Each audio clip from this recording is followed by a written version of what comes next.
जी तो लिसनर्स अस्सलाम वालेकुम। उम्मीद है आप जहाँ कहीं होंगे खैर खैरियत से होंगे। आज अपनी किस्त शुरू करने से पहले थोड़ा सा इस किस्त के बारे में आपको एक क्विक ओवरव्यू देती चलूँ। फरगाम सुल्तान, जो कि इतना दरिंदा वहशत सिफ्त इंसान है, आखिर क्या वजह है कि एक तरफ तो उसने रोहिन से ज़बरदस्ती निकाह कर लिया और दूसरी तरफ निकाह करने के बाद वो रोहिन पे इतने जुल्म कर रहा है, उसे तरह तरह से अजियत पहुंचा रहा है। इस सब के पीछे क्या राज है, क्या कहानी है? नीलोफर खातून कौन है और उसका फरगाम सुल्तान से क्या ताल्लुक़ है? जी, आज की किस्त में फ़रगाम सुल्तान के माज़ी के बारे में बात की जाएगी। आप इस एपिसोड को पढ़ेंगे तो आपको अंदाज़ा हो जाएगा कि बहुत से राज़ ऐसे हैं जो अभी तक आपको समझ में नहीं आ सके होंगे और उनकी गिरा आहिस्ता आहिस्ता खुलती चली जाएगी। उम्मीद है आपको ये नावल पसंद आ रहा होगा, और अगर आपको नावल पसंद आ रहा है तो कमेंट सेक्शन में अपनी प्यारी प्यारी आरा का इज़हार ज़रूर करें। इससे मेरी हौसला अफजाई होती है। चलें बढ़ते हैं अपनी आज की किस्त की जानिब। फरीद अंकल, बाबा कहाँ हैं? आज ज़ाविया सुल्तान के बॉस के खूबसूरत वाइट हाउस, उसमें उसके वाइफ की गैर कानूनी धंधे को काफ़ी प्रॉफिट मिलने की खुशी में उनके बॉस ने ये शानदार पार्टी अरेंज की थी। उसे इस एरिया में सख्ती से आने से मना किया गया था, मगर आज उसने सुबह से अपने बाबा को नहीं देखा था, तो वह कहाँ अब चैन से बैठने वाला था। वो अपने बाबा को ढूंढते ढूंढते जब उस वाइट हाउस की पार्टी वाली जगह पर आया, तो सामने अपने बाबा के दोस्त फरीद कारदार को देखकर वो उनके करीब जाकर अपने बाबा के मुतालिक उनसे पूछने लगा, बेटा, आप यहाँ क्या कर रहे हैं? फरीद कारदार ने परेशानी से फरगाम को एक कोने में लाने के बाद पूछा, अंकल, मैं बाबा को ढूंढ रहा था। वो सुबह मुझसे मिले बगैर गए हैं ना, इसीलिए अब मैं उनको बहुत मिस कर रहा हूँ। फरगाम मुंह बनाकर फरीद अंकल से कहने लगा। उनसे दूर एक लेडीज़ ग्रुप में से एक औरत ने फरगाम को देखते हुए सब औरतों को उस जानिब मुतवज्जा करते हुए कहा, जहाँ 18 साला फरगाम सुल्तान खड़ा था। वाह, आसिफ का बेटा तो बहुत ही खूबसूरत है।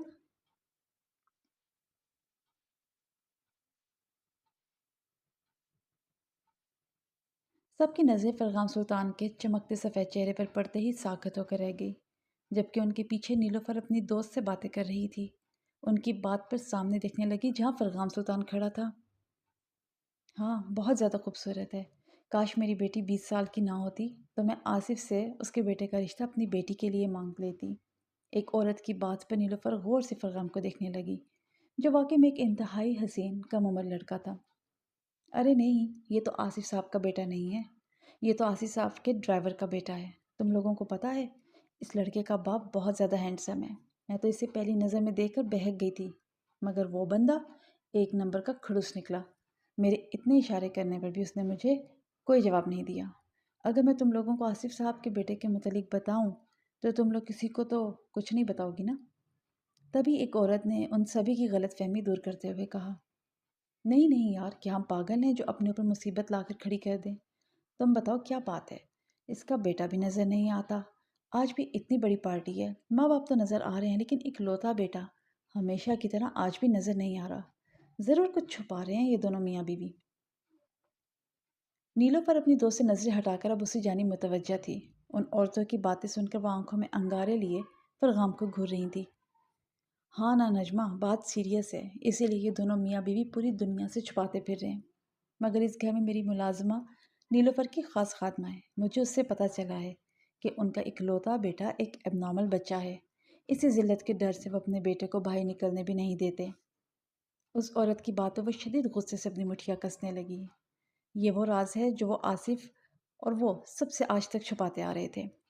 आज वो राज उन्हीं के घर में दुनिया वालों के सामने सिर्फ इस लड़की की खूबसूरती की वजह से फाश हो गया। सिर्फ इस 2 टके के लड़के की वजह से उनके बेटे आबिद को आज वो नाम मिल गया जो वो कभी सुनना नहीं चाहते थे। क्या? इस राज के खुलते ही सभी औरतों के मुंह खुले के खुले रह गए। फरहीन, क्या ये सच है? एक औरत ने एक बार फिर सुनने के लिए उस औरत से पूछा जिसने कुछ देर पहले उन सबको नीलोफर और आसिफ की औलाद की सच्चाई सबके सामने खोली थी। हाँ हाँ, ये सच है। अगर ये झूठ होता तो वो इस पार्टी में मौजूद होता ना? नीलोफर ये सब बातें सुनकर शदीद गुस्से से फरगान सुल्तान के पास जाकर उसे कॉलर से पकड़कर तकरीबन खींचते हुए घर के अंदर ले जाने लगी, जबकि फरीद कारदार बेगम साहिबा को गुस्से से फरगान को अपने साथ ले जाता हुआ देखकर सख्त परेशानी से जाविया सुल्तान को कॉल मिलाने लगा। आसिफ, जो राज हमने सबसे पोशीदा रखा, आज वही राज इस मनहूस मुलाजिम के बेटे की वजह से पूरी दुनिया के सामने पाश पाश हो गया। मेरा तो दिल चाह रहा था बाहर सबके सामने इस लड़की की खूबसूरती को बिगाड़ कर सबके लिए किबरत का निशान बना दूं, मगर वहाँ तुम्हारे पार्टनर्स भी मौजूद थे, इसीलिए मैंने खुद को ये करने से बाज रखा। वो अपने शौहर आसिफ से कहती सामने सर झुकाकर खड़े 18 साल लड़के को नफरत से घूरने लगी, जो इंतहा का हसीन था। और उसकी इसी खूबसूरती की वजह से आज की पार्टी में उसके बेटे के बारे में उन औरतों ने जो कहा था, वो इन बातों से सख्त गुस्से से पैगाम को घूरने लगी। मेरी जान, तुम फिक्र क्यों करती हो, मैं हूं ना। मैं इसे हमारे बेटे के राज को पाश करने की सज़ा ऐसी दूंगा कि आज के बाद इसकी ये खूबसूरती हमारे बेटे के लिए कभी मुसीबत नहीं बनेगी। आसिफ फरीद ने अपनी बीवी से कहकर सामने खड़े 18 साल लड़के के करीब जाकर अपनी जेब से एक चाकू निकालकर उसकी दोनों आंखों के नीचे से कट लगाता वो चाकू को नीचे की तरफ ले जाने लगा। वो 18 साल लड़का दर्द महसूस करने के बावजूद भी बिना उफ किए उस जुल्म को सहता रहा। उसकी सुरमई आंखें नीचे अपने सफ़ेद पैरों पर गिरते अपने सुर्ख खून पर जमी हुई थीं। बॉस, मेरे बच्चे को छोड़ दें। अगर उसने कोई गलती की है तो आप इसकी सज़ा मुझे दें, लेकिन मेरे बेटे को माफ़ कर दें। जाविया सुल्तान जब वहाँ आया तो सामने अपने बेटे की हालत देखकर वो तेज़ी से आगे बढ़ा और अपने बॉस के आगे हाथ जोड़कर कहने लगा। वो अपने बाप को किसी के आगे हाथ जोड़ते हुए देखकर इस लड़के की आंखों में खून की नमी के साथ साथ गुस्से की आग भी दहकने लगा।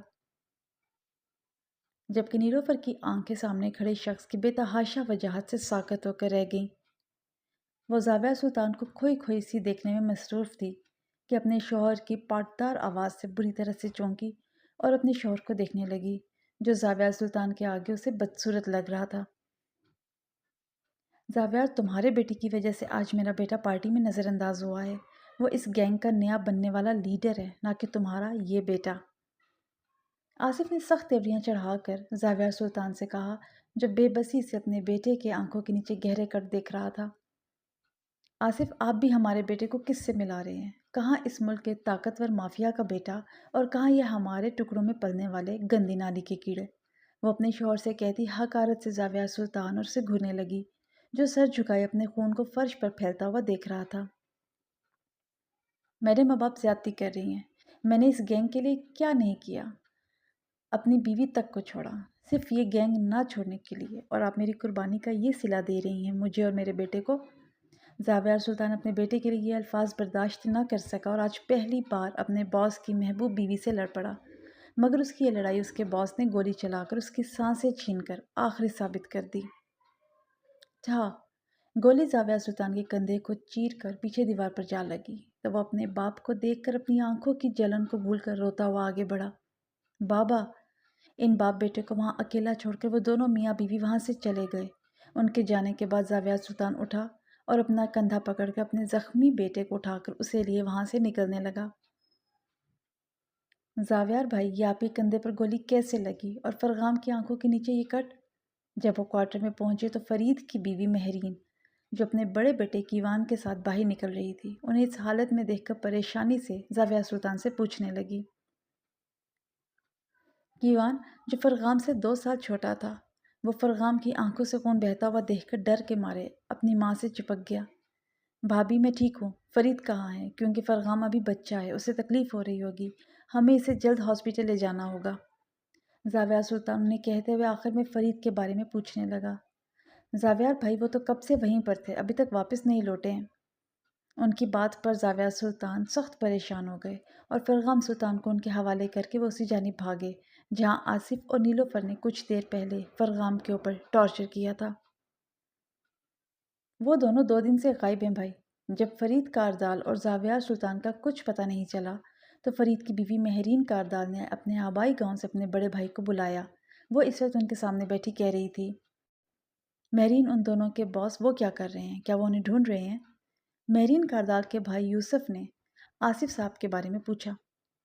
कहाँ भाई, उसे तो इस बारे में पता भी नहीं है, और मैं अकेली औरत कैसे एक ऐसे अय्याश आदमी के पास जाकर अपने शौहर और उसके दोस्त के मतलब पूछती? इसीलिए मैंने आपको बुलाया है। महरीन कारदाल ने सख्त बेबसी से कहा। महरीन, तुम फिक्र मत करो, मैं उन्हें जल्द ढूंढ लूँगा। तुम बस इन बच्चों का ख्याल रखो, ख़ास कर इस बच्चे का। वैसे महरीन, ये इसका पूरा चेहरा ज़ख्मी कैसे हुआ है? یوسف نے اس کے سر پر ہاتھ رکھتے ہوئے دلاسا دیتے ہوئے یہ کہہ کر فرغام سلطان کی آنکھوں کے نیچے بنے کٹ کی جانب دیکھتے ہوئے پوچھا، تو مہرین نے نم آنکھوں سے فرغام سلطان کی آنکھوں کے نیچے دیکھا جہاں رونے کی وجہ سے خون کی لکیریں بن چکی تھی۔ بھائی یہ چھوٹی سی بات پر آصف صاحب نے کیا ہے۔ مہرین کاردال کی بات پر یوسف صاحب افسردگی سے سر ہلانے لگے، جبکہ فرغام نفرت سے اپنی مٹھیاں کسنے لگا۔ مہرین، یہ آصف صاحب تو بہت ہی بے رحم ہے، تم نے اچھا کیا جو مجھے یہاں بلا لیا۔ فرید اور زاویہ سلطان کے ملتے ہی ہم لوگ اپنے گاؤں واپس چلے جائیں گے۔ کیا تم نے زاویہ سلطان کی بیوی کو آگاہ کیا ہے؟ یوسف نے آصف صاحب کے متعلق کہتے ہوئے آخر میں زاویہ سلطان کی بیوی کے بارے میں پوچھا، تو فرغام اتنے دنوں بعد اپنی ماں کا ذکر سن کر غصے سے اپنے ہونٹ بھینچنے لگا۔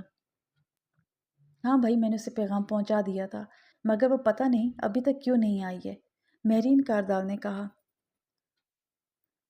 آپا، وہ عورت میرے بابا سے نفرت کرتی ہے، اسی لیے وہ نہیں آئی۔ اگر انہیں اس سے پہلے کی طرح محبت ہوتی نا تو وہ یہاں ضرور بھاگی چلی آتی۔ فرغام سلطان شدید غصے سے کہہ کر وہاں سے اٹھا اور دوسرے کمرے کی طرف بڑھا جہاں وہ اور کیوان ایک ساتھ رہ رہے تھے۔ دروازہ کھولو۔ اس کی آنکھ کھلی تو خود کو ایک نرم و ملائم بستر پر پا کر وہ تیزی سے اٹھا اور دروازے کی طرف بڑھا اور زور زور سے دروازہ پیٹتے ہوئے آوازیں دینے لگا۔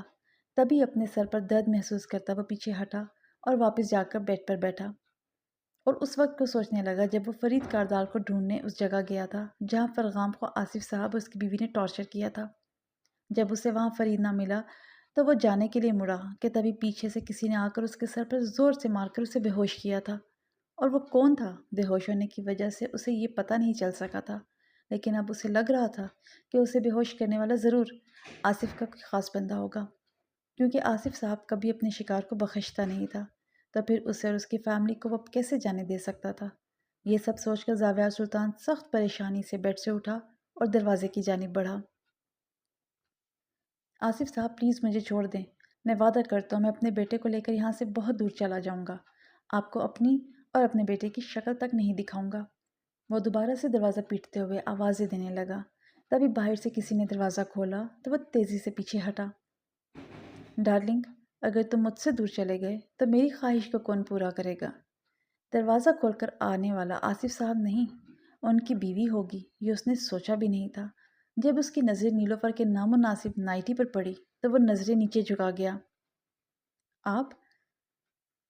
وہ نظر نیچے جھکاتا وہ پیچھے ہٹتے ہوئے کہنے لگا، آپ نہیں ڈارلنگ، جان زاویار کہو مجھے، میں اب سے تمہاری جان زاویار ہوں۔ نیلوفر سیاہ نائٹی کے گاؤن کی ڈوریاں کھولتی ہوئی قدم اس کی جانب بڑھاتی ہوئی بولنے لگی، یہ آپ کیسی باتیں کر رہی ہیں اور مجھے یہاں کیوں بند کر کے رکھا ہے؟ نکالے آپ مجھے یہاں سے۔ وہ اسے اپنے قریب آتا ہوا دیکھ کر پیچھے بیڈ کی جانب پہنچ کر رکتے ہوئے پوچھنے لگا۔ نیلوفر اس کے قریب آ کر اپنی انگلی اس کے چوڑے سینے پر رکھ کر اسے بیڈ پر گرا کر اپنی نائٹی کی گاؤن اتار کر نیچے پھینک کر اس کے اوپر آ کر اس کے چہرے کو چھونے کے لیے اپنے ہاتھ بڑھانے لگی۔ تبھی زاویہ سلطان نے اپنا چہرہ دوسری طرف کیا تو وہ مسکرا کر اسے دیکھنے لگی۔ ڈارلنگ، اگر میں نے تمہیں اپنی قید سے نکالا تو میرا کام کون کرے گا؟ وہ اس کا چہرہ پکڑ کر اپنے چہرے کے قریب کرتی ہوئی بولی، کیا مطلب؟ زاویہ سلطان اس کی حرکت پر شوق کی کیفیت میں اپنا وجود ہلا بھی نہیں پا رہا تھا۔ مطلب مجھے تمہارے بیٹے فرغام سلطان کی طرح کا ایک خوبصورت بیٹا چاہیے، جو ڈارلنگ صرف ہمارا خون ہو، ہماری پہچان ہو۔ اپنی انگلی اس کے عنابی ہونٹوں پر رکھ کر پھیرتی ہوئی وہ زاویہ پر اپنی گھٹیا خواہش ظاہر کر گئی، جسے سن کر زاویہ سلطان سخت گھبرا کر اسے اپنے اوپر سے ہٹا کر بیڈ سے اٹھنے لگا، مگر نیلوفر واپس اسے دھکا دے کر بیڈ پر گرا کر اس کے اوپر جھک کر اس کے ہونٹوں پر جھک گئی۔ آپ یہ کیا کر رہی ہیں؟ آپ کو یہ سب کرتے اور کہتے ہوئے اور اپنے شوہر کو دھوکہ دیتے ہوئے شرم آنی چاہیے۔ زاویہ سلطان اپنے ہونٹوں پر نرم ہونٹوں کے لمس پر تڑپ کر اسے خود سے دور دھکیل کر کہنے لگا، اس میں شرم کی کیا بات ہے؟ میں بھی ایک انسان ہوں، مجھے بھی ایک خوبصورت بچہ اور ایک ہینڈسم چاہنے والا شوہر۔ اگر مجھے یہ سب حاصل کرنے کے لیے اس آصف کو دھوکہ بھی دینا پڑا نا تو میں اسے دے دوں گی۔ ویسے بھی مجھے اس موٹے کالے شخص سے اصل میں تھوڑی محبت ہے، میں اس کے ساتھ صرف ایک مجبوری کی وجہ سے رہ رہی ہوں۔ اس کے پاس میری ایک نازیبا ویڈیو ہے جس کی وجہ سے اس نے مجھے بلیک میل کر کے مجھ سے شادی کی تھی۔ اب میں اس ویڈیو کو لے کر اسے مار کر اپنا بدلہ لینا چاہتی ہوں۔ اگر تم میرا ساتھ دو گے تو میں اس کی جگہ پر تمہیں بٹھا کر تمہیں راج کرواؤں گی۔ نیلوفر بے باکی سے اس کے بارے میں کہتی ہوئی آخر میں اپنے شوہر کے متعلق نفرت سے کہتی ہوئی مصنوعی آنسو اپنی آنکھوں میں لا کر آگے بڑھ کر اچانک سے اس کے چوڑے سینے سے لگ کر ڈرامائی انداز میں روتی ہوئی بولی، اپنے یہ آنسو بہانا بند کرو، کیونکہ میں تم جیسے بے غیرت عورت کے جال میں پھنسنے والوں میں سے نہیں ہوں۔ زاویار سلطان اس کی اصلیت جاننے کے بعد اب اس عورت کو اچھے سے پہچان چکا تھا، اسی لیے وہ اس کے رونے پر بھی نہ پگھلا۔ ڈارلنگ، مجھے لگتا ہے تمہیں اپنا دوست پیارا نہیں ہے۔ نیلوفر اسے اپنی جال میں نہ آتے ہوئے دیکھ کر اب اسے اس کے دوست کا نام لے کر دھمکی دینے لگی۔ کیا مطلب؟ وہ دوست کا سن کر اس سے پوچھنے لگا، فرید کاردال تمہارے ہی دوست کا نام ہے نا؟ نیلوفر فرید کا نام لے کر اسے دیکھنے لگی، جو فرید کا نام سن کر چہرے پر تفکر کی پرچھائیاں لیے نیلوفر کو مسکرانے پر مجبور کر گیا۔ ذلیل عورت، تم فرید کے نام پر مجھے بلیک میل کرنا چاہتی ہو تو کان کھول کر سن لو، میں اپنی جان تو لے لوں گا لیکن تمہاری اس بلیک میلنگ میں نہیں آؤں گا۔ تمہیں جو کرنا ہے جا کر کرو۔ وہ اپنی سوچوں سے باہر نکل کر نفرت سے اسے دیکھتے ہوئے غرایا۔ افسوس ڈارلنگ، میں جو بھی کام کرتی ہوں وہ بغیر کسی بلیک میلنگ کے کرتی ہوں۔ میں تمہیں ہر حال میں حاصل کر کے رہوں گی، چاہے مجھے اس کے لیے تمہاری بیوی، تمہارے بچوں کو، تمہارے دوست کو، اور اگر مجھے راستے سے ان سب کو بھی ہٹانا پڑا نا، میں ان لوگوں کو بھی ہٹا دوں گی، تم دیکھنا۔ میں تمہاری باہوں میں کل یا پرسوں ضرور آؤں گی، کیونکہ میں ایک خوبصورت بچے کے لیے کچھ بھی کر سکتی ہوں، کسی بھی حد تک جا سکتی ہوں۔ وہ نیچے سے اپنی گاؤن اٹھا کر پہنتی ہوئی بے باکی سے کہتی، ایک آنکھ ونک کر کے اسے روم میں اکیلا چھوڑ کر باہر نکل گئی اور دروازہ باہر سے لاک کرنا نہ بھولی۔